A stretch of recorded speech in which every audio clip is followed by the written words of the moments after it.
Hi, everybody, and welcome.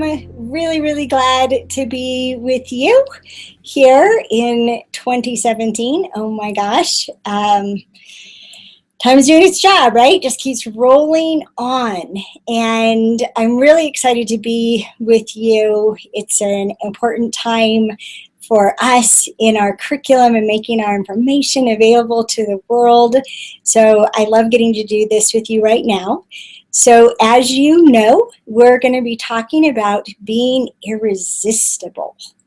And what an amazing concept, being irresistible. So the way that this will work is that the first 45 minutes of our being together will be about me keeping the promises to you that we stated in our email inviting you to participate. And after I address those points that we promise you will learn, then I will give you some information about our curriculum in case you want to participate in it, either live or in our new webinar format, which I'm over the moon about, by the way. And I'll give you a promotional code so you can get a discount on participating in the Queen's Code Workshop in either the live or on-demand format, whichever you like. And then what happens is I'll be taking your questions. I'll be responding to your questions. And one of the things that's pretty cool about this format, and we really love it now with our workshops being online, is that you can blurt questions. So you don't have to worry about being rude by asking a question at a time when I'm in the middle of talking, because I'm actually going to make it so that I can't see them happening until it's the right time. Just push a little button and all that movement disappears. But some things to do. Because of this format, there isn't a lot of time to sort things out. So I need you to do that over on your side, that you're becoming clear about what it is that you want to know. And if you're not clear yet, then just keep sitting with it until you are clear and figure out a way to ask your question that has the least amount of story or background or because and stuff like that. And then go ahead and post it. And if you please only post your question once, because I'll be answering them from the bottom up in my list. And if you keep reposting it, it messes everything up. And we just have to go through and delete them so that I'm not getting all confused. You don't want me to get confused. So feel free to post your questions while I am talking about this. And some of them will get answered as we go. So you may want to just write them down, and then the ones that are left, you would post towards that period of time. Okay, so that's the flow of this, and it ends up being an hour and 15 minutes altogether. And let's dive right in, okay? This business of being irresistible. And some people who know me know I am a dictionary person. That's just one of the things that I rely on. And there's a couple of reasons for it. One reason that I rely on the dictionary is because I've spent 25 years trying to figure out men. And one of the things that happens to women a lot is wondering, well, what did he mean? What did he mean? What did he mean? And a great resource for what a man means is the dictionary. Because if you go to Webster's, for example, that is a book written by a man. So they're what those words mean to men. And you'll notice that it's really different than what words mean to women, because for us, what words mean depends on the tone, depends on the body language, depends on the timing, and depends on all kinds of things, and way more things that are ever in the dictionary. So I love to go to the dictionary. It provides illumination, which if I was described by a verb, one of my heroes, Buckminster Fuller, once said, "It appears that I am a verb." And it's a fun question for you in the new year. If you were a verb, what is the verb you are? And I would be the verb illuminate. So that's what I love to do. I love to turn the light on so that we can see what couldn't be seen before. And that's really what I want to do for you tonight. And that's what we do throughout our curriculum. So I went to the dictionary and I found this really interesting thing, which is so important to what we're doing tonight. And that is that being irresistible is not inherently good. We assume that being irresistible, like, oh, we should all totally do that. We should become irresistible. But if what you want is partnership, if what you want is a union, if what you want is love and empowerment and truth and intimacy, and these are all things that I am very committed to and that my work is organized around. If you want that, then there's a good kind of irresistible and there's actually a bad kind of irresistible. So let's talk about the bad, if you will. I know that's quite a statement, good and bad. But let's talk about the kind of irresistible that would actually have you be worse off, right? So one of the definitions of irresistible, this is right off dictionary.com if you're wondering, is not resistible. Okay, irresistible is not resistible. Okay, duh. Second is incapable of being resisted or withstood. Incapable of being resisted or withstood. So another word associated with that is overpowering. So one of the definitions of irresistible is that something is overpowering, that you actually can't resist. You actually lose your will in the face of that, and you're overpowered. And oh boy. Another definition that's along these same lines, and then I'll connect them for you, is enticing. And it goes on to say tempting to possess. Okay, tempting to possess. So let's start there, right? Many, many years ago, I was having a conversation with Greg, my husband, and we're now, wow, we just finished 25 years since our first date. And many years ago, when our older daughter started dating, I was asking him, what is this? Because she would start dating a guy, and really early on, he would like want to lock down on her, like make sure she was exclusive to him and that she was going to be his girlfriend and that she wasn't seeing anybody else. And like, what is this? And he had a funny reaction. It's kind of, well, duh. But what we were seeing is that what our daughter was causing in these young men was this desire to possess. That they wanted to own her. They wanted to them, she was so amazing in so many ways that they were having this huge mine kind of reaction. Now, that is in the domain of what we would call human animal, a mine reaction. And one of the things that it's often driven by is an intense sexual attraction. And there's so many places in our culture where women are encouraged to cause an intense sexual attraction, like that's a really good thing. But what we've learned from studying men for all this time is that it's actually not a good thing. I mean, an intense sexual attraction is a good thing for intense sex, but it also causes a lot of behavior that is really disempowering in the long run. So it has nothing to do with love. It has nothing to do with commitment. It has nothing to do with being taken care of. It has nothing to do with being cherished or adored. It has nothing to do with being supported or appreciated. It has nothing to do with being listened to, being admired, being respected. Nothing to do with any of those. In fact, those are in separate worlds.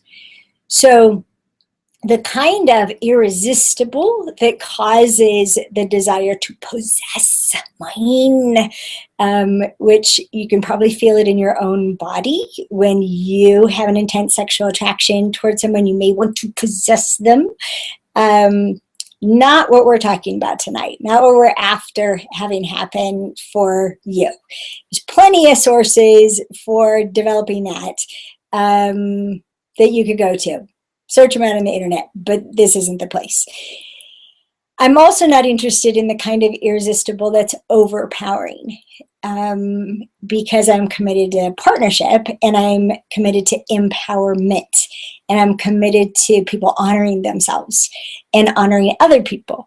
So what'll happen for a man when he feels overpowered by a woman, when he feels overpowered by his desire for a woman, or his need for a woman, or his attachment to that woman, that is actually the opposite of what causes him to commit.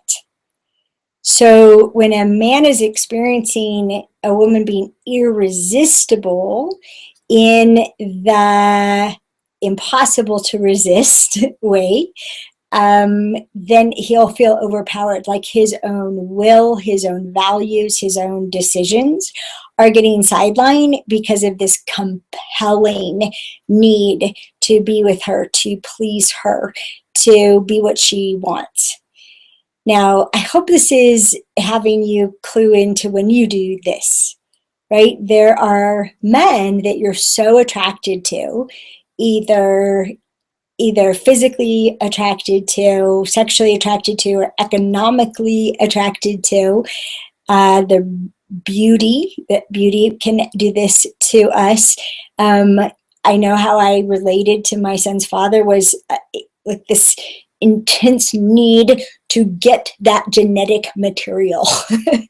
Very much a human animal, what we would call a cavewoman reaction that was overpowering. So my son's father was irresistible, and that was incredibly disempowering to me. I dishonored myself.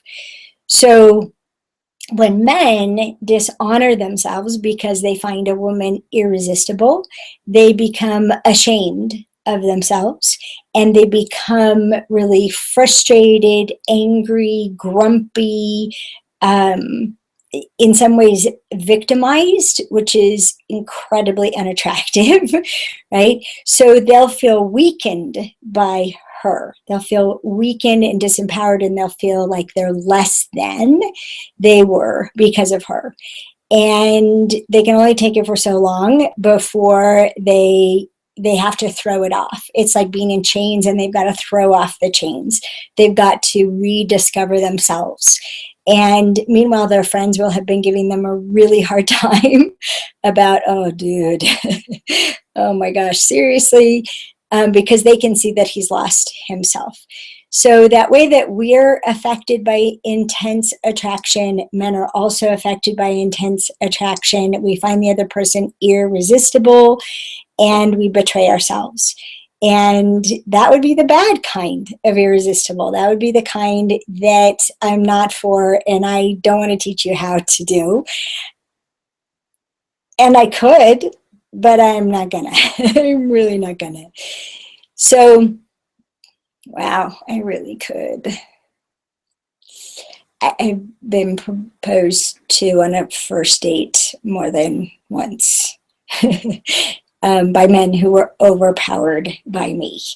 And it doesn't turn out well. So I don't recommend it to you. I recommend instead that you go after a different kind of irresistible. So this is another definition of the dictionary. And what it says is lovable. It says lovable, especially calling forth feelings of protective love. Okay, lovable, especially calling forth feelings of protective love. Now, it doesn't say overprotective, right? Protective as in not just wanting to protect you physically, but protect your heart, protect your dreams, protect what's important to you, protect what matters to you. So this is something I get to see in Greg a lot, because I am creative and procreative, And then his reaction, how he relates to me, is he then wants to protect what's important to me.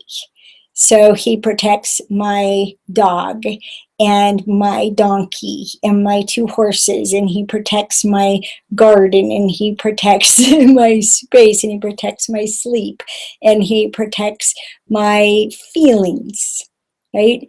So this is something that is really about the long haul. When someone is protective of who you are. And that's what is available. That's what is available in our partnerships, is to actually be protective of who a person is and what matters to them, what they truly need, what their heart's desire is.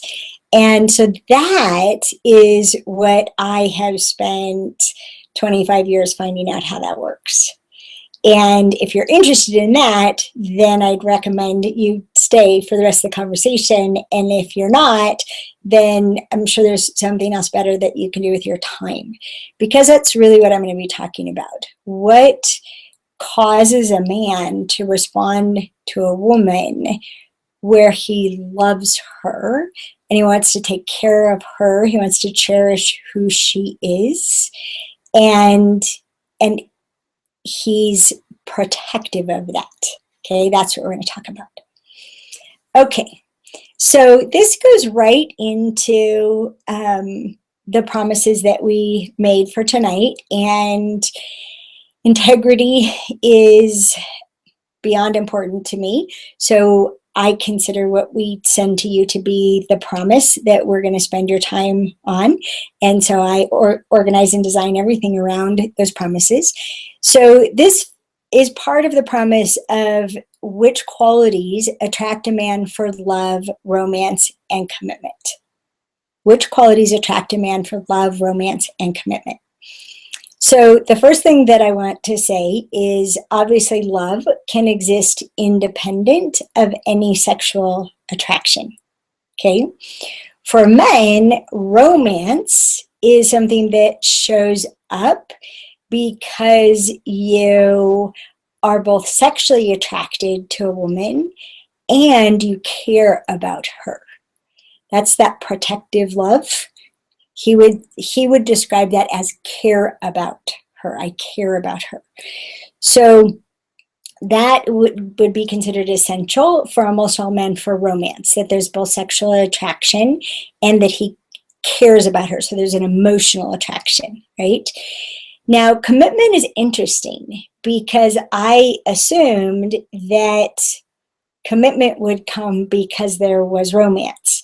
And that would be not a good assumption, okay?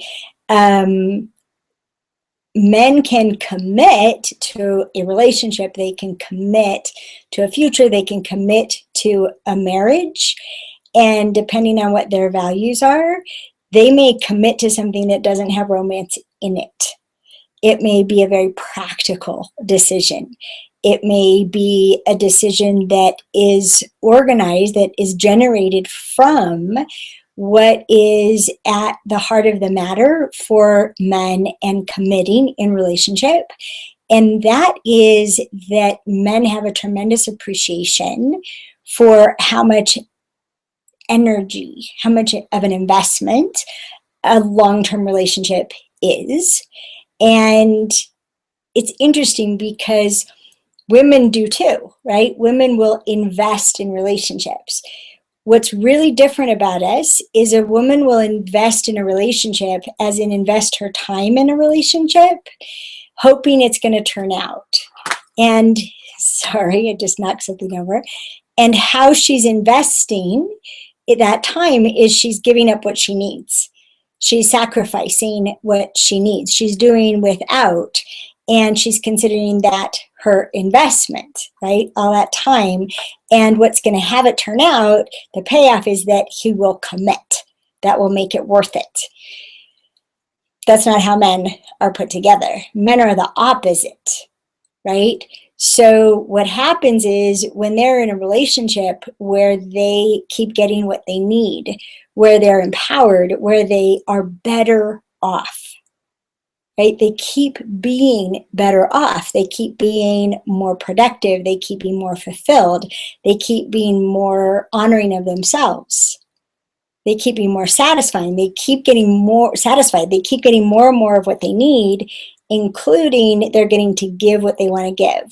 I'm going to come back to that. So men commit from how well something is working, right? Women will put up with something not working in order to get to the commitment. So we have actually a lot to learn from men in this area. The commitment isn't the inherently valuable thing. What's valuable is the way that our relationships and partnerships, and those are different, by the way, contribute to us and make possible for us. And those are worth committing to. So in qualities that attract a man for love, romance, and commitment, fortunately, they're similar. Okay, so you don't have to take them all separately, even though those three things are really separate. So as you may have heard, and if you've read our book, Making Sense of Men, you already know the answer to this, but it's always worth saying because so much of being a woman is going to get in the way of this, and so much of what we're normally taught about how to approach relationships and be strategic and get what we need from men is going to produce the opposite of this. So the number one quality that attracts men for love, for romance, for commitment is self-confidence. Self-confidence. This is so important to men that it's one of the things they'll become protective of. Part of that causing a feeling of protective love that Irresistible does is causing the desire to protect a woman's self-confidence. So anything that tears down her self-confidence, a man who cares about her is likely to attack it. So if a woman is feeling bad because she was criticized by somebody, he'll have a big reaction like, what are you listening to her for? She's an idiot. And we react to that reaction. We don't understand that that's actually him trying to protect our self-confidence.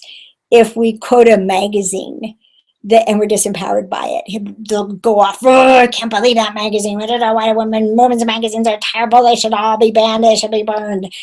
And what they're reacting to is that something hurt our self-confidence, and they're protective of our self-confidence. So this is one of the things you might want to take a big gulp, because when we are in a so-called relationship that is really just about sex, the man that we're in relationship with is not protective of our self-confidence. He's not. And he'll say things that actually hurt our self-confidence.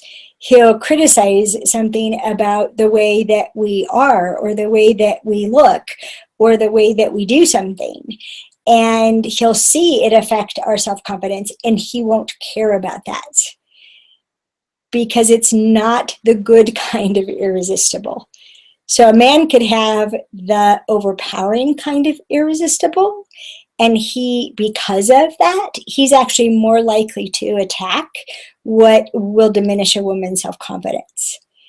So I know, most of you like to talk about the nice stuff and the good stuff and make it all pretty, but it's actually really important to understand that this kind of irresistible, right? This, I love the dictionary, right? Lovable, especially calling forth feelings of protective love. So self-confidence is the most attractive quality in women to men. And when they care about you, they will protect your self-confidence, and they need you to tell them. They don't always see that something affected your self-confidence because we cover really well. They may need you to tell them, every time you do that, my self-confidence takes a hit. my faith in myself, which is what confidence is. It means with faith. My faith in myself takes a hit. And they'll be like, oh my gosh, I so didn't want that to happen. I'm so sorry. So that's what a man who cares about you will do.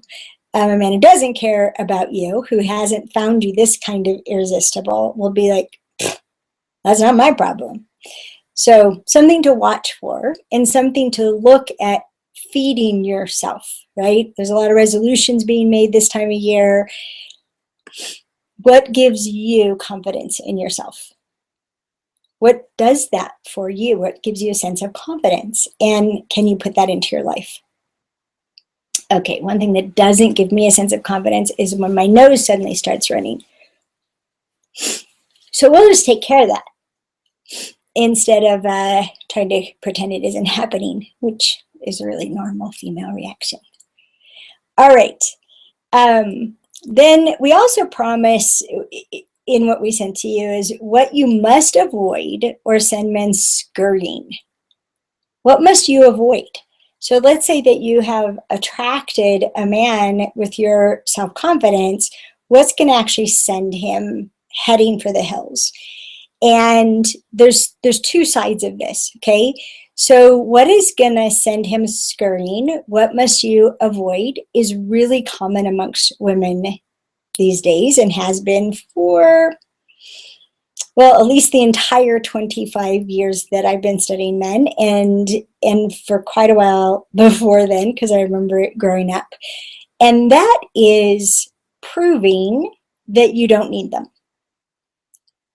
So if you're always proving that you don't need a man, then he will go away. It's the opposite. So attract, right? Literally attract means to draw to. So your self-confidence will draw a man to you. And then if you're proving you don't need him again and again and again, he's got to go away. And this is one of the biggest misconceptions that women have about men. The term high maintenance was misinterpreted many, many years ago. And women are avoiding being high maintenance. And one man defined high maintenance as no matter what you do, you can't make her happy. That's high maintenance. Never needing something from a man is not attractive. And proving that you don't need anything from him so that you're proving you're not high maintenance does not prove you're low maintenance. And it's not attractive. And the reason for this is because of fundamentally who men are. And we look at this from a lot of different directions in the Queen's Code workshop and in the Queen's Code book. And that is how much men want to and need to and are compelled to provide. And the more they care about you, the more they're compelled to both protect you, which I already talked about, and provide for you. And they will make offers to provide things, and we'll often turn them down. And one of the reasons we turn them down is because we think that they're a woman. And women often make offers in order to get credit for having made an offer, but hoping that the person will turn it down. Men don't do that. Men make offers that they're hoping people will say yes to. And when a woman's like, oh no, you don't need to do that. Oh no, I can do that myself. Oh, I don't need you to do that. Why would you think I need you to do that? I can totally do that. He's like, geez, why did I say anything? Why do I keep trying to help you? Because that is one of the most attractive qualities, irresistible qualities in a woman in a really good way. And that's that she will let a man help her. Now, that's totally different than helpless. We're not talking about a damsel in distress and, oh my, I can't tie my shoes. You have to help me. No. Men love competency. They love intelligence. They love a woman who's powerful and able, right? All that strong strength, power in us. They love that. And could you also manage to need me for something? Could you be powerful and intelligent and successful and amazing and let me contribute to you. Let me make your life better. Let me make your life easier. Could I get behind your dreams? Could I get behind what's important to you? Could I give you that thing that you've wanted for so long because I'm able? I know a man who, I wanted a radio show for so long. I just thought that'd be the most amazing thing to have a radio show. So he gave me one. Unfortunately, I found out it was like a terrible, terrible thing and the last thing I should ever do. But the thing is he gave it to me. And I let him. It was hard to let him do that, but I let him. So will you let men help you? Will you let men help you achieve your goals? Will you let men help you achieve your dreams? Will you let men help your feeling of self-confidence? That's why they pay us compliments, because they like to see this little blossoming of self-confidence. Well, when we are arguing with their compliment, or we think that instead of receiving their compliment, we should reciprocate, right? Wow, you look so beautiful. Oh, well, you look so handsome. So this gets to the third thing that makes a woman irresistible in the lovable, right? Lovable as in, I love this, calling forth feelings of protective love. And that is receptivity. So I want to distinguish this between this and the last part, okay? So if you're letting a man contribute to you and help you, that is a kind of receptivity. You're being receptive to what he's offering. You're being receptive to what he can do. You're being receptive to what he wants to do for you. You're actually being respectful that he wants to do that, or he wouldn't have offered, right? But there's another kind of receptive. And if we're, since we are in the domain of being irresistible, in really causing tremendous feelings of protective love, then the desire to protect and the desire to provide, and the kind that leads to commitment, the sense that you're so much better off by having this woman in your life in this way, and of course I'd want it to last forever. That's going to happen with this third quality being part of the mix, and it has to be there. So again, it'll fall apart. It'll fall apart if it's not there. You will send men scurrying, okay? And that is being receptive to a man and being receptive to this man. So are you receptive to the energy of a man, that energetic, generative, make things happen, results focused way of being? Because most men are in a hunting mode most of the time. So are you receptive to hunting energy? Does it excite you? Does it turn you on? Does it cause admiration in you? Even awe, right? Awe is a combination of fear and respect, like, whoa, right? Does it cause that in you?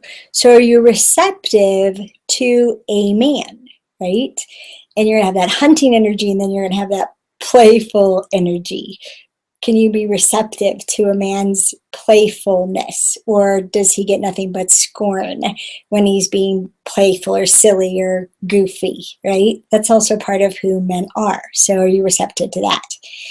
And then for this particular man, okay, so are you receptive to what he values?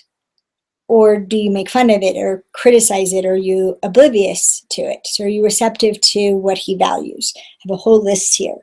Are you receptive to what he wants to provide? So unfortunately, we often relate to men like they're someone we're supposed to get stuff from. And so we'll try to get what we want from them.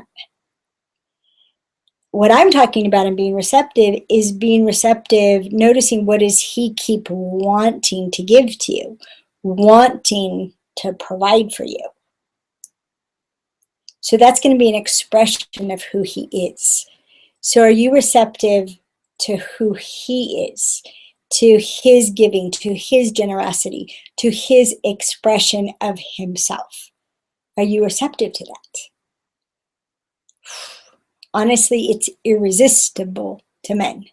Someone who's receptive, who values, who allows and appreciates what it is that they want to give, what they're compelled to give. Another thing is being receptive to their needs. So one of the things that will send men scurrying is if when they say they need something, you're like, so what? Or you keep disregarding it. So for example, I tend to be way more flexible than Greg in when I need to eat. And it took me a long time to figure out when he needs to eat and how critical it is at that time, and to be receptive to that, to receive the validity, right, of that need, and to respond to it and to provide for it where I could and where I was willing and where I wanted to. So are you receptive to their needs, or do you disregard them? Do you disrespect them? And then the last thing I would say is, are you receptive to their boundaries?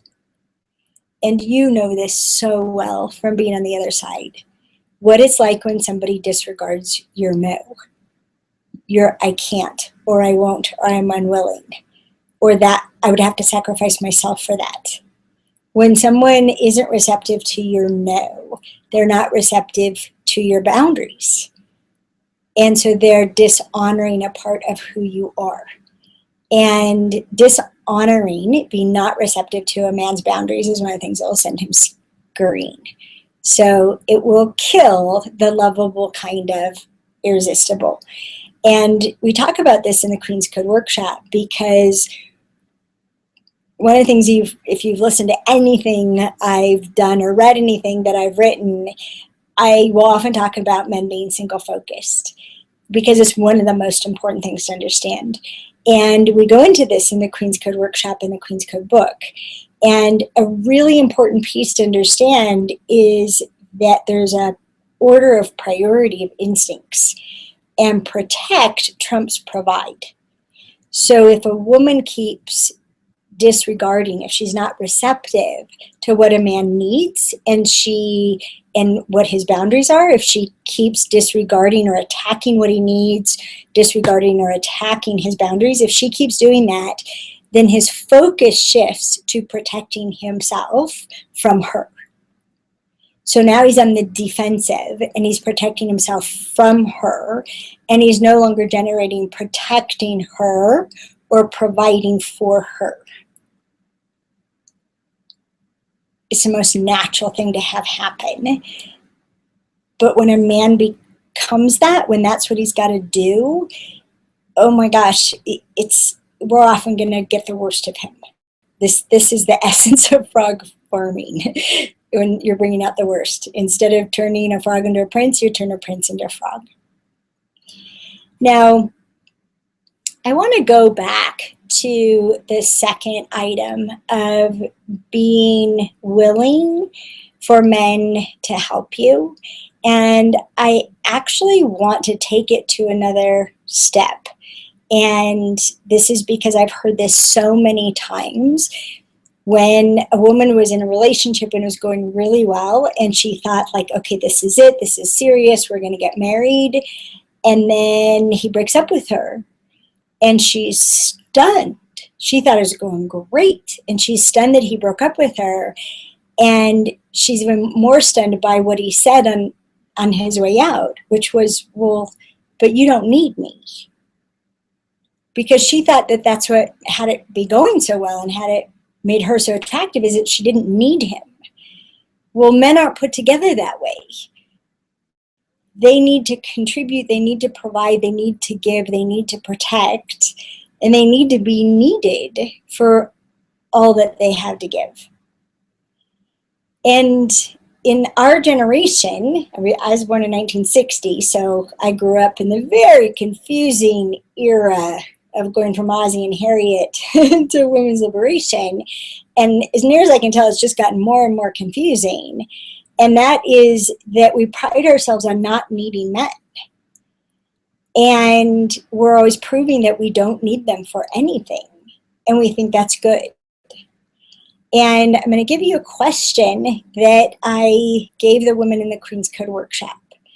And this is just something for you to start thinking about and see what you're willing to discover. And the question is, what do you need men for? What do you need them for? Now, there may be so many things in life that you're self-sufficient about. Maybe everything that you can see. That's fine. That's great. And what do you need men for? What do men uniquely contribute to you and the quality of your life? That's a question for you to answer. I've been answering it for a couple of decades. And I need men. I need them.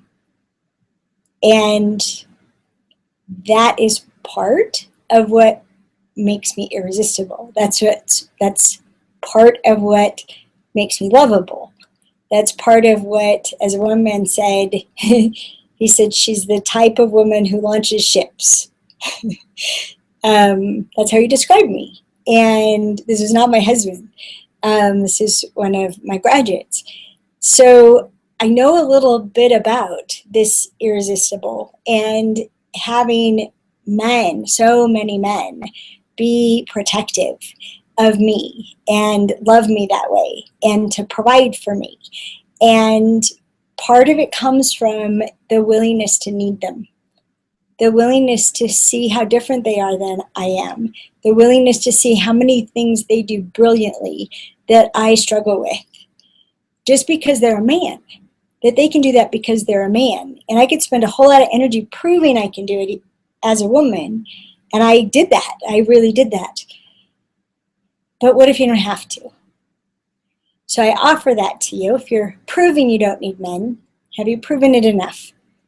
Could you retire? Could you be willing to discover what do you need them for? What could they contribute to you? And when you see that, it's one of the things that will make you irresistible, as in calling forth feelings of protective love. And honestly, we can't cause that in too many men. We just can't cause that in too many. To be surrounded by the love of men, it's a way that I get to live my life. And it's extraordinary. Okay, let me see if there's anything else I promised that I didn't tell you, and check into what time it is. Oh, we're right there at the time. Let's see. So yeah, look at the quality of life you can provide for yourself. And do you have a heart's desire? Something that makes your heart sing that you haven't been able to provide for yourself, and so you gave up on it? Could a man contribute to that? Could more than one man contribute to that? Some places to look. Okay. You must know what to do and when to do it. Yes. This whole thing, what you must do and when to do it, we could go on and on and on and on and on and on and on. Days and days. Our curriculum is addressing that in all kinds of ways. But it's going to start with take care of your self-confidence. That is the beginning point. So what you must do is take care of your self-confidence. And when must you do it? Do it first. Start your day with something that gives you more self-confidence. That's how critical that is. Okay. How you can be strong and intelligent and inspire men to take care of you and provide for you. That's actually easy. Be strong and intelligent and be willing for them to take care of you and provide for you and to appreciate what it is that they provide for you instead of proving you don't need it. And there's this last question that I love. What if you have all the qualities men are looking for in a partner but don't know how to show them? And there's something in particular I'm going to direct you to here, and I know I'm going over, but it's super important. And that is, in our couples retreat, when we used to have it, we did this exercise where we separated the men and the women, which were often husbands and wives, and we had them fill out a flip chart by their separate genders. And they were responding to what love is. What is love to you? And on both lists were the words supportive and appreciative. So that was something that both men and women were looking for, was a relationship that was supportive and appreciative.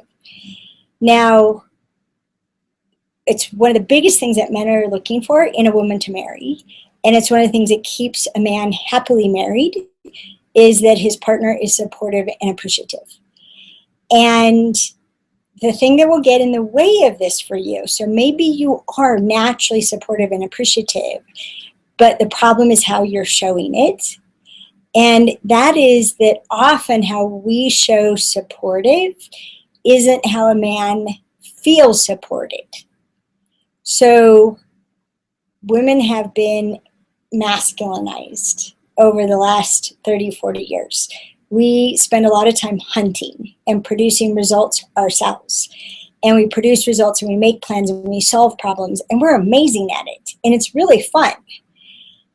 And it can mess up your relationship, because how we'll often express supportive is by helping, right? Stepping in and doing what we think is needed now, instead of asking them what their plan is and do they need anything from us. Or we'll take over. We'll think supportive is make it happen for him, deliver the goods for him. This would be my biggest bugaboo. I have to watch out for it all the time. Oh, I could do that. Oh, wait, this is his. So we often take things away from them when we mean to be supportive. Yikes. We think suggestions is supportive. Not necessarily. So I'm going to give to you something that women say they want a lot and are lousy at. And what women ask for men for a lot is, could you just listen? Well, that's actually one of the ways that you can be supportive for a man. Can you just listen? And can you go even further, and actually when he's venting, he's having this huge emotion and he's blowing off steam, can you be supportive then too? You're like, whoa, yeah, I totally get that. Instead of trying to suppress it and tamp it down.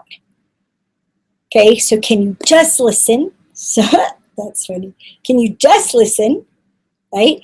And can you actually support it when he has a big emotion of frustration or anger, and let him vent that? Go, baby, you go. Yeah, what a jerk. Can you get on his side?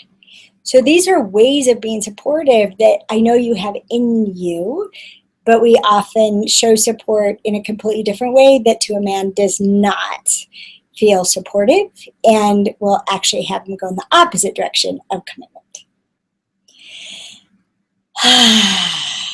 Okay, everybody take a deep breath. So I want to give you just one bit of information, and then I'm going to go to your questions. And that is, if you would like to participate in the Queen's Code Live workshop, which the schedule of those is on our website and keeps being added to throughout the year.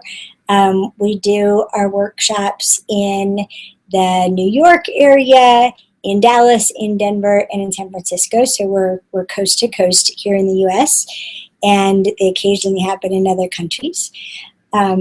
And the Queen's Code Workshop is going to very shortly be available right here online, so throughout the world. And there's two ways that you can participate in that. You can wait until it's all ready to go, and you can watch it 24/7 at your own pace, and that happens on February 24th. Or you can participate in the final step of creating the Queen's Code Workshop for on demand, our online version. And that'll happen at the end of January.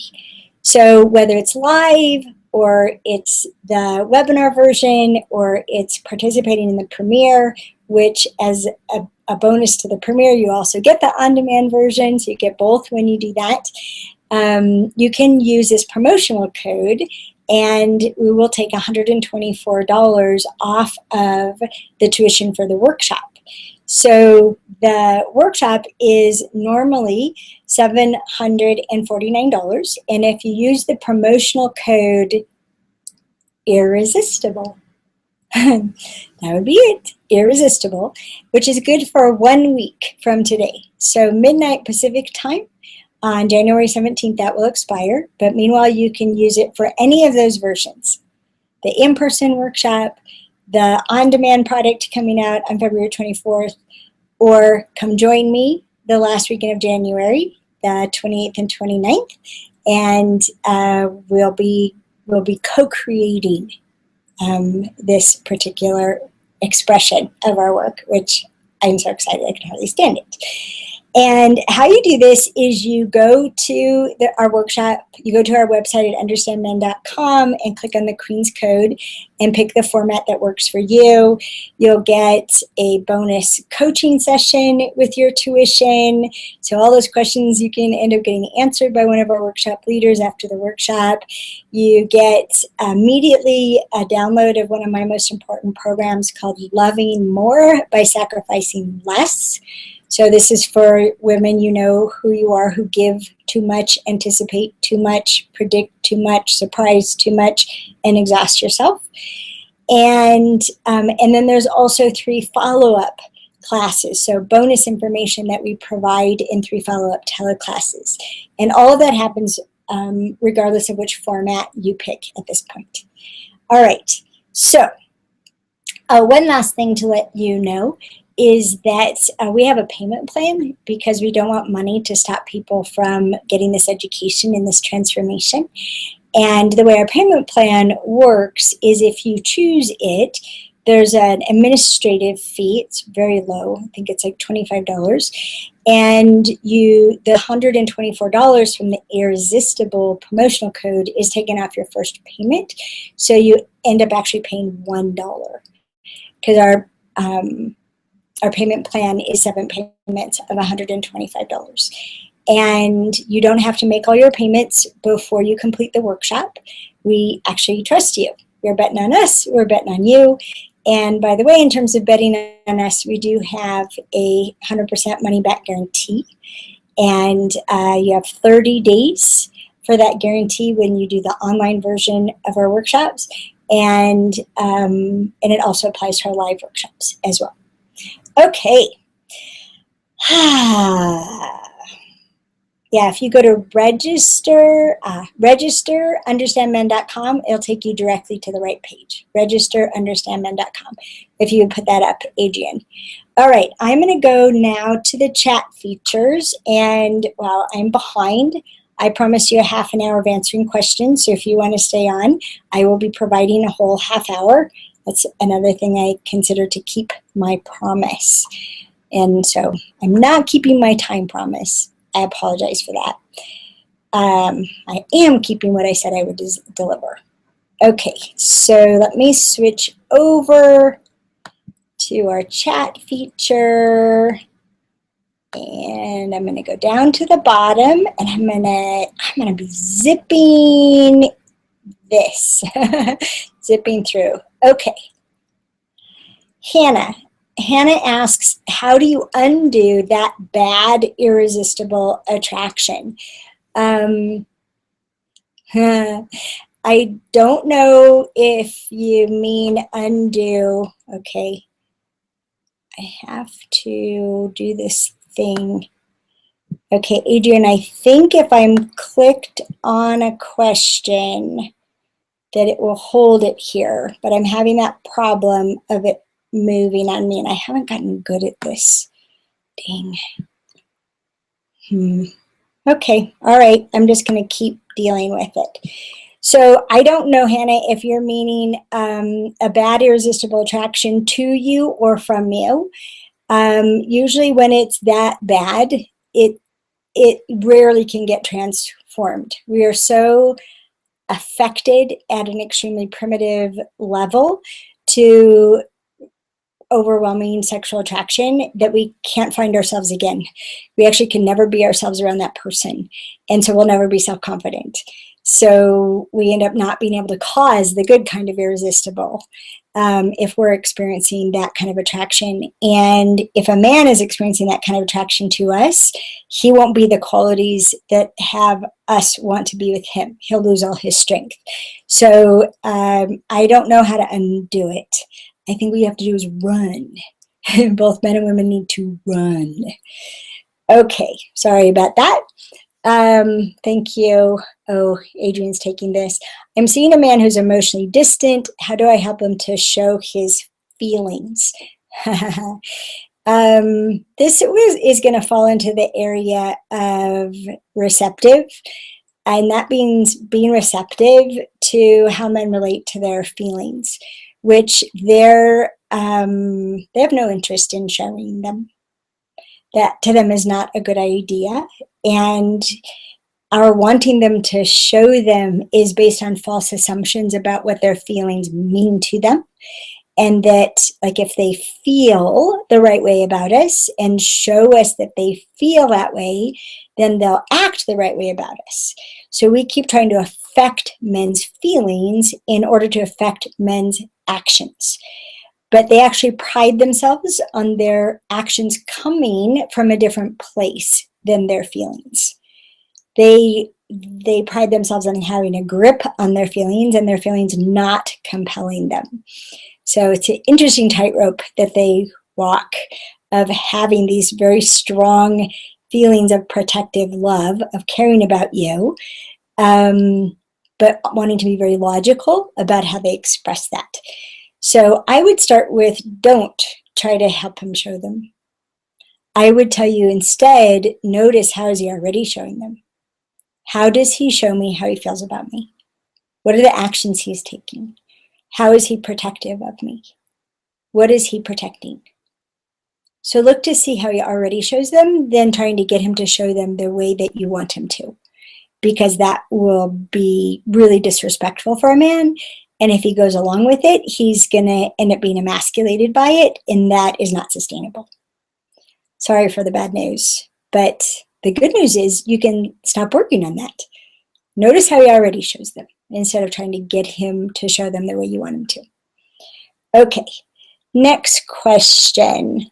I have so much, this is for Christina, I have so much pride, it's so hard to act like I need the man. How do I balance looking like a damsel and making him feel needed?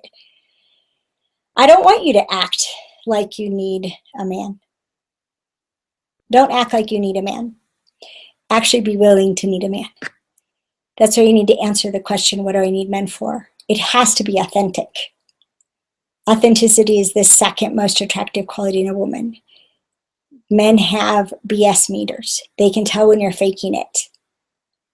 Unless they're crazy sexual attracted, then they can't tell, because they're not there to be, to notice your inauthenticity.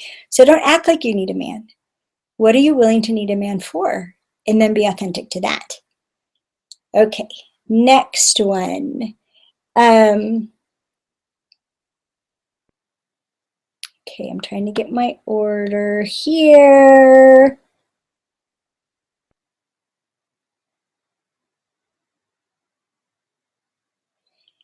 All right, so I'm going to do these ones that are marked as questions, which Adrian helps me with. Hannah, again, if you find that you've not been receptive to a man in the past, can you fix it by addressing it with him? Or is it silly to say, I'm sorry when I wasn't receptive to that thing you said 2 months ago, I really appreciate it, or is it too late? I would say it's never too late to express appreciation. You just have to watch when you express appreciation to a man that he's unlikely to react the way a woman would, which is to make a really big deal about it. Oh, I'm so glad I went on my way. I wanted to do that, and say a whole lot. When you express appreciation to a man and it hits home for him, this is usually what it looks like. That's what it looks like. That means it mattered. He might nod. Okay, I'm glad. That's it. They're built to conceal emotions. They're built to conceal themselves. They're built to not show. So you have to get really good at seeing very subtle indicators. So it's not too late to express appreciation. It's not too late to apologize. I'm really sorry. I totally blew past that. Can I thank you now? It's a great question. You can ask a man, is now a good time to thank you? They set things aside really fast. Okay.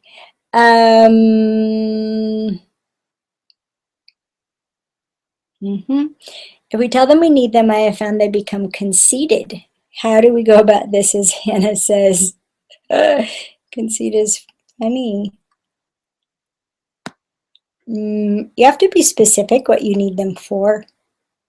Specificity really matters with men because part of being a hunter is having a specific intention or result or goal or destination. So what we've learned in years of doing our workshops and appreciating the men on our panels is the specificity in our appreciation is what hasn't mattered to them. So just this like, I need you.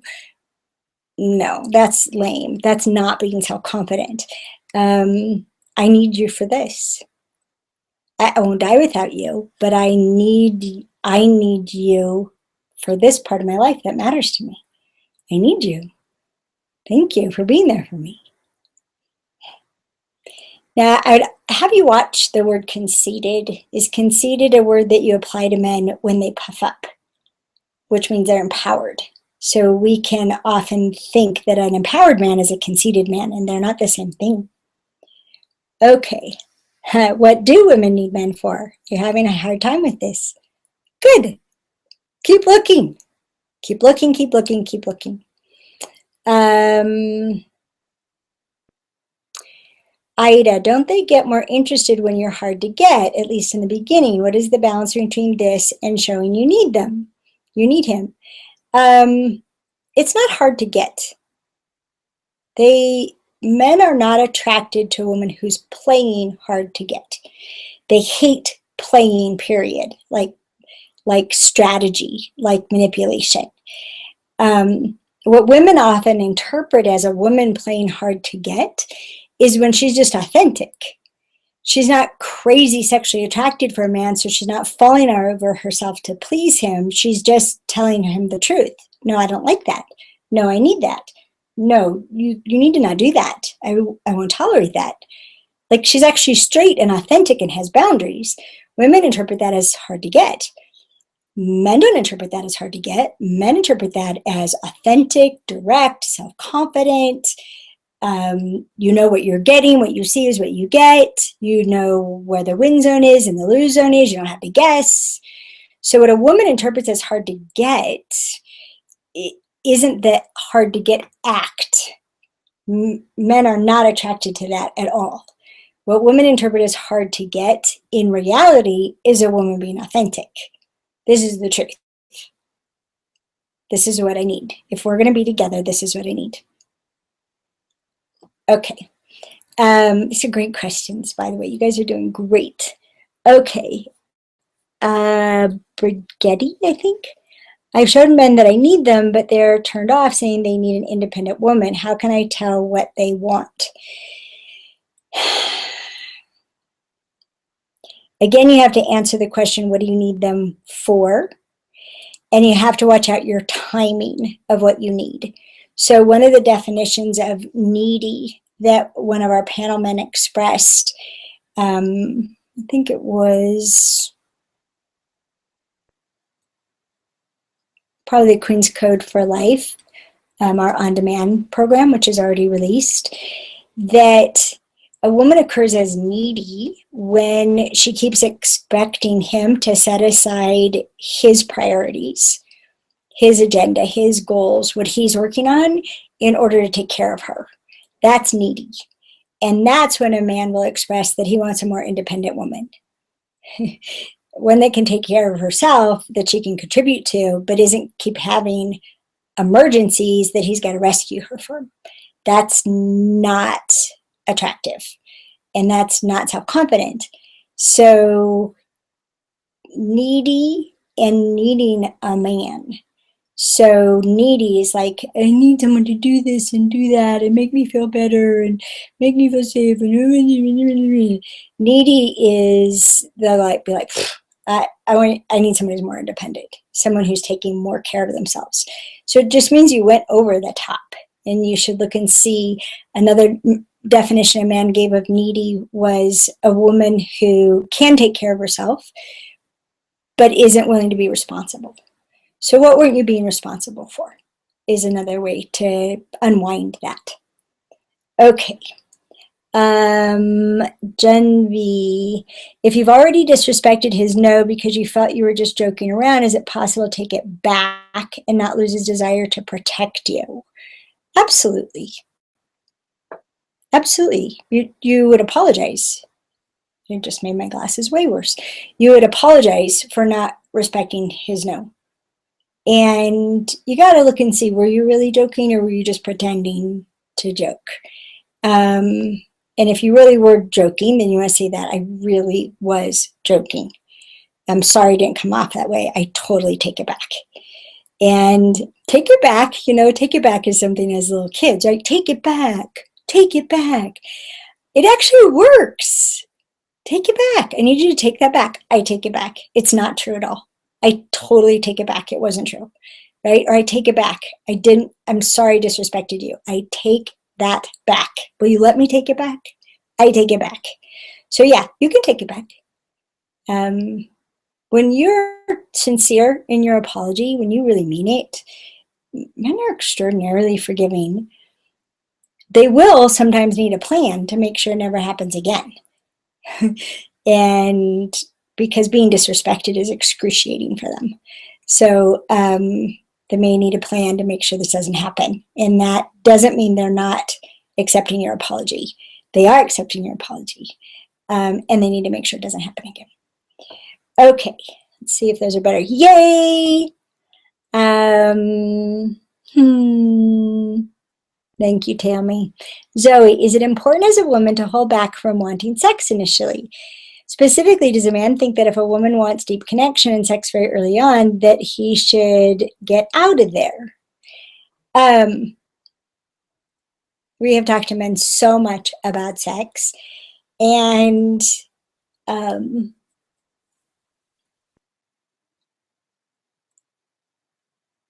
women have a relationship to sex that is ancient and strategic. And where it used to be your virginity, you had to make sure you played the virgin card. You had to trade it for the right thing, like you had to trade it for marriage. It's devolved in many ways to playing the first time I have sex with you card. And women are afraid of having sex the first time too soon, and that will mean they are not going to get something that they're looking for. Whether it's, respect or commitment or, changes his status on Facebook, whatever it is. And it comes back to what I was talking about with authenticity. What men really want from women is that they be authentic.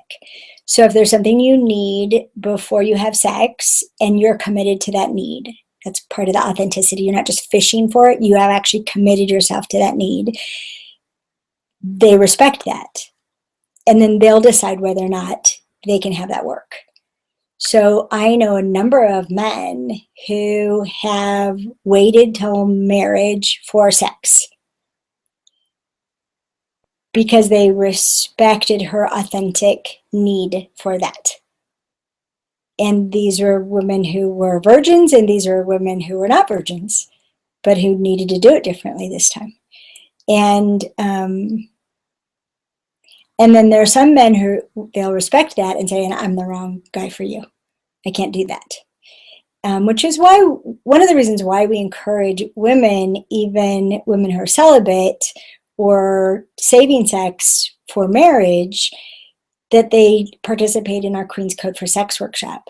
Because if you don't understand what sex means to a man, then you won't have the proper respect for what it is that you're asking for. and what he may need to be able to have that work. You may just be like, no, nothing. So it's a really, really big deal. But planning and strategy and timing, ugh, they hate that. Just be authentic, which means you got to figure out what you need and you got to commit to it. And you got to stand up for it.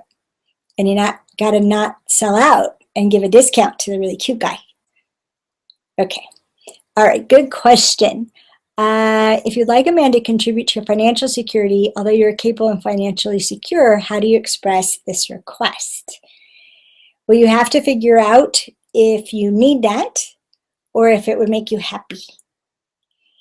And so that's the first thing you have to look at. And that matters because you want to be authentic to which one is this. Is this something you need and there's a consequence for not having it? Or is this bonus land? This is just all extra points because it would make you happy. And whichever is true is how you have to represent it. And do not mix those two up. There may be a certain amount that you actually need, and then there's over that amount that would make you happy. And the amount that you need is going to provide something in particular. And the amount beyond that is going to make you happy, and you'll spend it on things or save it for things that make you happy. You got to look and see what that is, and then just represent it.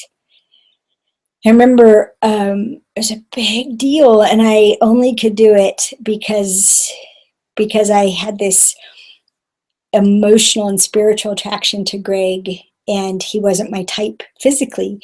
And on our first date, he asked me what I wanted in life. And I said I wanted to have at least one more child, and I wanted to be home to raise them. And, so oh my gosh, I indicated that financially supported thing. Ooh. And it was cool. It was a cool thing to express. It was a cool thing to stand for and to express. And he didn't have any trouble with that. He's like, I want to give her that. And she should have 2 daughters. I found this out later that he was thinking this. His face was totally impassive at the time. I didn't see any reaction at all, which men pride themselves on, showing no reaction. Okay. Once a man loses his desire to protect and love a woman for whatever reason, is it possible that he can someday get those feelings back once they're gone? The answer is yes. And part of it is you transforming, you apologizing, you owning your part, you actually proving that you're different. And part of it is how willing is he. So you could be off the charts amazing and it still not work because he's not willing to go there again for some reason that you can't overcome.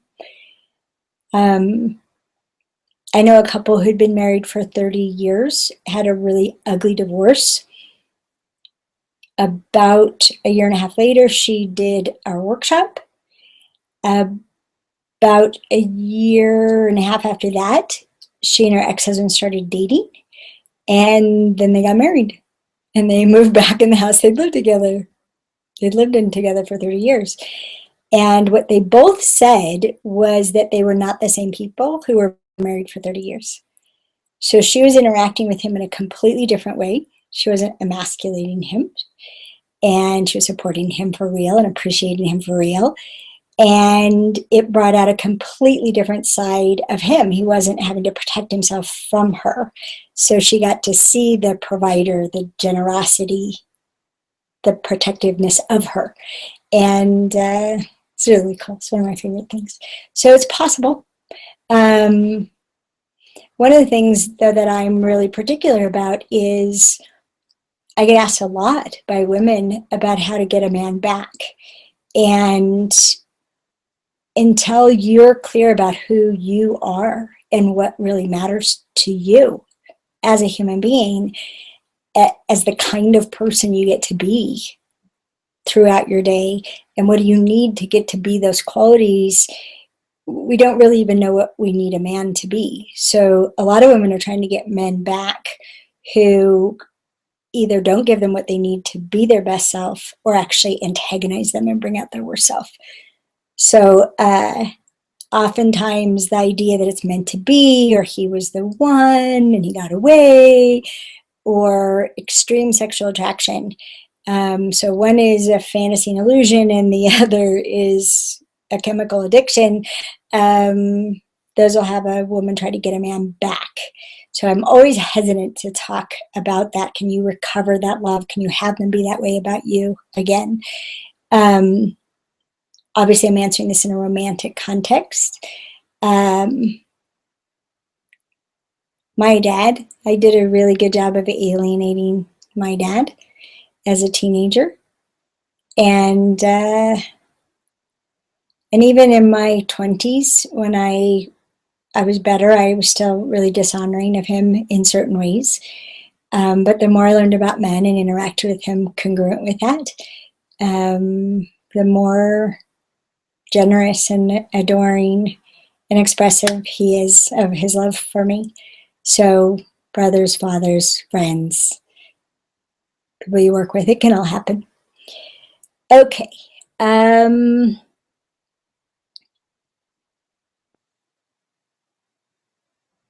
How do you balance showing you need them from showing up as needy? I'm going to give you the same questions I already did. You have to look at what are you being responsible for or not being responsible for, and are you trying to get everything done on your timeline instead of respecting theirs? Those would be two big things that would affect that.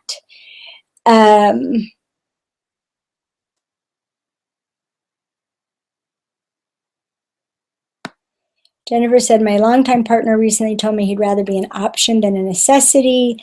He's 57 and never had a lasting commitment. We've been together for 12 years, but he's never committed. If he just wants to be an option, is there any chance he ever will commit? I practice what you teach.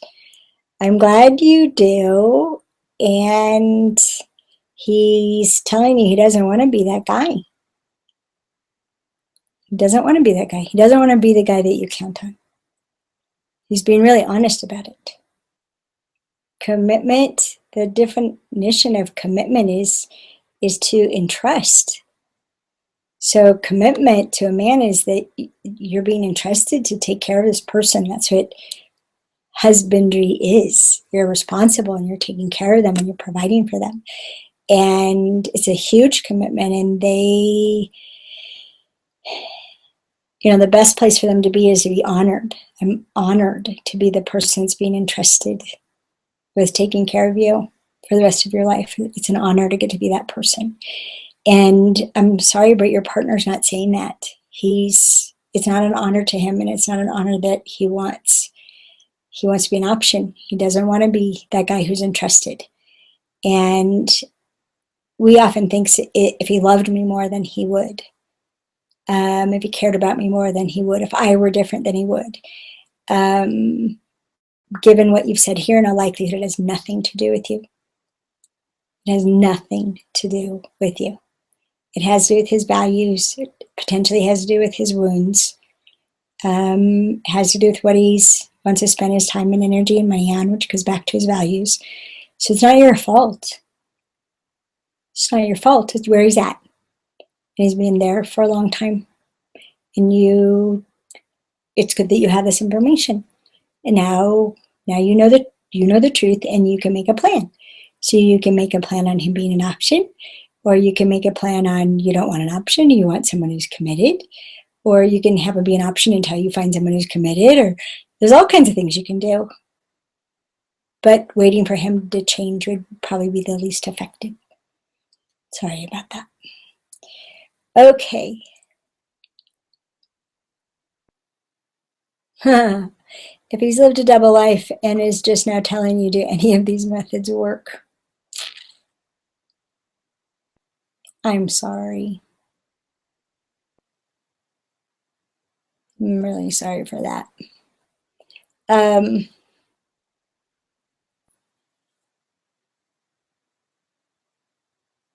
There's a lot of reasons why someone would live a double life. Very few of them are because they're the kind of person that I need to be with. So, yeah, men respond to what we teach, how we speak, how we listen, how we interpret their actions. They respond hugely to it. But that doesn't mean it could fix what caused that.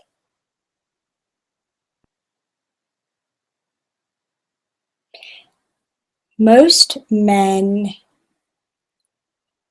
are honorable, which means they try to do the right thing and they're ashamed of themselves when they don't.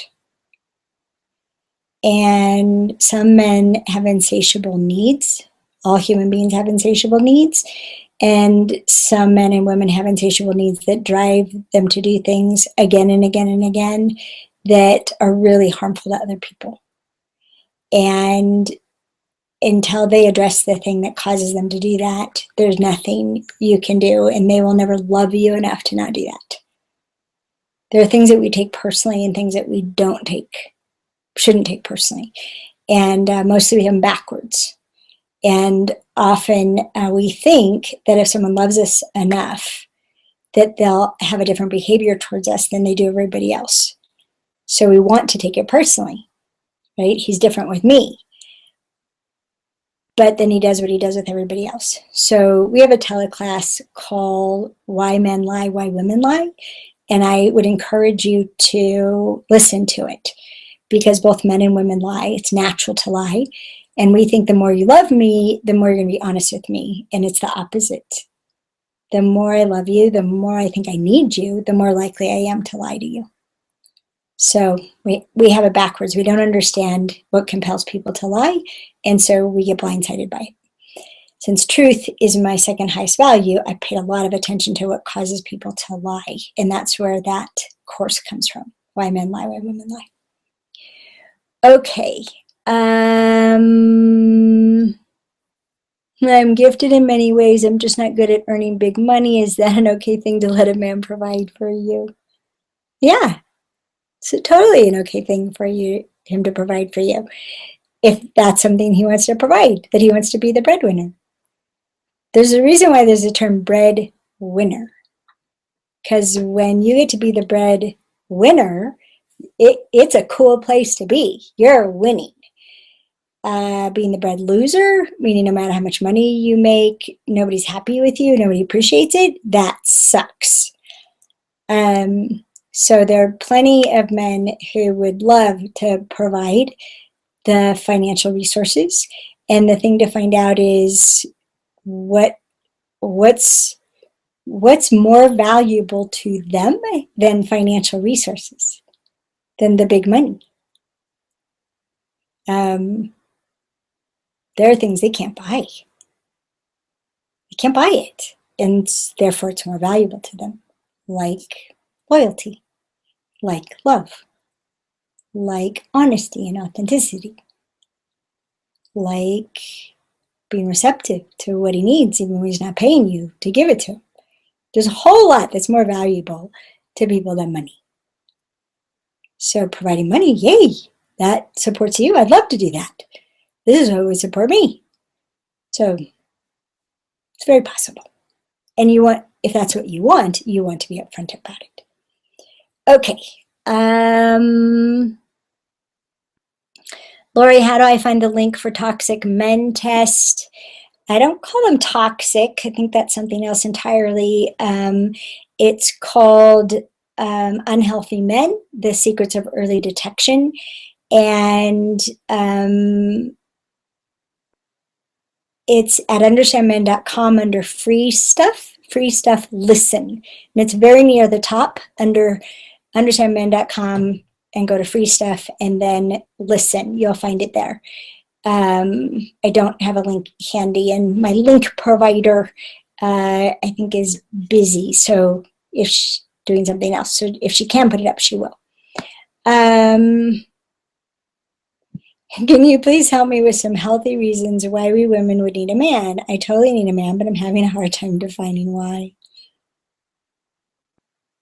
Well, okay. So,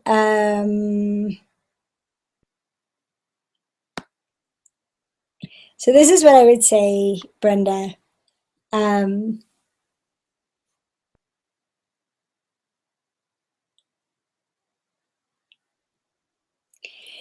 You want to look and see, what do men bring out in you? What qualities do men bring out in you that women don't bring out in you? The qualities that you love to be, qualities that you wish you could be that all the time. That's one place to start looking at, because there's a way that men can affect women and cause women to sparkle and to glow and to have a sense of themselves that's different than what women cause. And it doesn't necessarily have anything to do with sexuality, by the way. One of my best friends is gay, and one of the things that she's committed to is teaching men and women what they have to contribute to each other in the workplace, with how they can bring out the best in each other in the workplace because of their unique ability to bring out the best in the opposite gender, regardless of sexual orientation. So I would start there. I married Greg partly because, and in large part because of the person that I get to be, because of how he relates to me. So I don't need Greg to survive, but I do need Greg to have access to that person that only shows up around him. So it can be individual and it can be gender based. So you could start there. Okay. April, when men start providing and also talk about committing and living together, do they ever become afraid and withdraw and go into their cave right after to figure out if that's what they really want? We talk about something in Making Sense of Men called photoshopping. One of our workshop leaders, Pina de Rosa, back when she worked for us, named it that, photoshopping. And that is, a man will talk out loud about the possibilities that he sees. And like, wow, I could, really care about you, or I could see a future with you. And women, and estrogen does this, by the way, women hear commitment where it isn't being expressed. So they'll take something that's a potential and they'll hear it as a commitment. It's something that estrogen does to the brain. And so we'll start acting as if it's a foregone conclusion and start taking things for granted and taking over the plan and having a new set of expectations of him, because now he's upgraded, right, from boyfriend to we're almost engaged. And so this is what he should do now. And then we become more critical of certain things. And we do a whole bunch of things that freak men out when they express something that seems like a commitment to the future. We actually do things that can totally turn them off because of our interpretation of what they're expressing. And it's a big mistake. It's a really big mistake. And by the way, one of the places it comes from is what men say is they know in the first, they would say 3 seconds. They know in the first 10, 20, 30 seconds what's possible with a particular woman. Like, wow, I could really care about her. Oh boy, she could be the one. And then they're looking to see, does it add up? Does she give me what I need? Does she honor my boundaries? Can I give her what she needs? Does she appreciate what I have to provide? Does she support my future? Right? There's all these things they look for it to add up. And if it doesn't add up, then they're like, it didn't add up. So it went from possible to no, it's not going to happen. But when we hear them express a possibility, we think, okay, it's a done deal. And we change. We get so weird. It's a big turnoff. Okay. How How do you accurately know if a man is interested in you versus making up that he's interested in you? It's a great question, Zara. And that's going to be our last one, I think. Yeah, I started at 8:35. So I think it's the last one. So how you know if a man is truly interested in you is by what does he do? And specifically, how does he respond to encouragement? So you can't just do, like, what does he do? Is he pursuing me?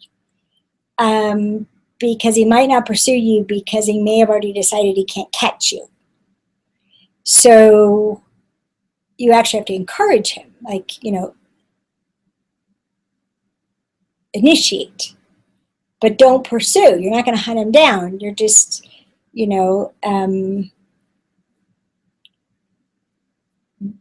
would you like to get a cup of coffee? Or if you want to be bold, if you asked me out, I'd say yes. But you don't ask him out. You just tell him, if you asked me out, I'd say yes. Or, wow, you're fascinating. I'd really like to get to know you better. Well, that's a big encouragement. What does he do with it? So if he responds to encouragement by taking action, then he's really interested in you. If he doesn't respond to encouragement by taking action, he either is not interested in you, or he already has stuff going on in his life that this is a bad time to pursue that. So I've seen the whole spectrum here, from Greg, who fell in love with me at first sight and did nothing about it until I blatantly encouraged him, to a man I knew who knew a woman, and his reaction to her was, I have no business going near her till I know what I'm doing with my life. So he never expressed his interest in her until he figured out what he was doing with his life, and then he asked her out. They're married with children. And there are men who they're validated by that interest. Thank you. Thank you very much for expressing that. They admire the courage that it took to express it, but they're already in a relationship, or they know they're up to their eyeballs in their business and that they could never possibly make a woman happy at all, even just going out once a month. So they won't pursue it. So there's a lot of reasons why they would be interested and not pursue it. But if you encourage them, you'll usually get an answer. They'll either pursue you or be really honored and tell you why they're not pursuing you, or they'll just be nonplussed because they're not interested. So it starts with encouragement. I hope that became clear. We got to start with encouragement. Okay. I have 2 kids with a frog that I farmed. How can I fix things to save our family? Blythe, I think that's one of the most important things that we do. I would get yourself in the Queen's Code workshop. I would download and start reading the Queen's Code book right now. Don't pass go, don't collect $200. Just go there. That's what you can do. I have had so many women come to the Queen's Code workshop because either their husband had let them know that they'd had it, or they were about to file for divorce because they gave up. There's no way that they could succeed with their mate. We are a last resort for a lot of people. And that doesn't mean we work every time, because there are a lot of people who don't belong together in the first place. But we have saved a lot of families, and that's one of my favoriteest things, because I'm all about the kids. Okay.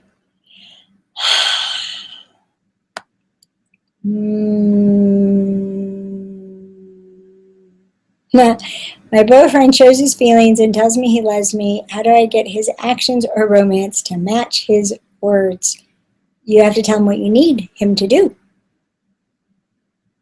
And does he do it, or does he just keep sharing his feelings?